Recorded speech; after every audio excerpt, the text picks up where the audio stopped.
সর্বপ্রথম আপনার ফেসবুক থেকে থ্রি ডটে আসতে হবে। থ্রি ডটে টিপ দেওয়ার পর আপনি নিচেই একটু স্ক্রলিং করলেই সেটিং নামে একটা অপশন পাবেন, এই সেটিংয়ে টিপ দিতে হবে। সেটিংয়ে টিপ দেওয়ার পর আপনি একটু স্ক্রলিং করে নিচে যাবেন, নিচে গেলে দেখবেন পেজ সেট আপ, এই যে পেজ সেট আপ নামে একটা অপশন পাবেন, এটার মধ্যে টিপ দিবেন।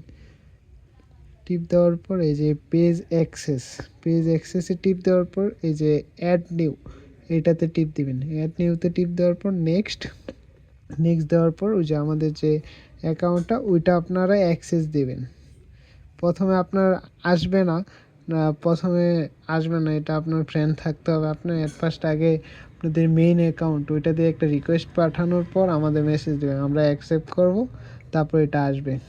যেমন এটা আসার পর এই যে আপনারা ফুল কন্ট্রোল অ্যাক্সেস এটা দিবেন না, এটা দিলে আপনার অ্যাকাউন্ট চলে যেতে পারে, এটা দিবেন না। তারপর গিভ অ্যাক্সেস দেওয়ার পর আপনার প্রোফাইলে পাসওয়ার্ডটা দিবেন, তাহলেই আপনার কমপ্লিট হয়ে যাবে। ধন্যবাদ।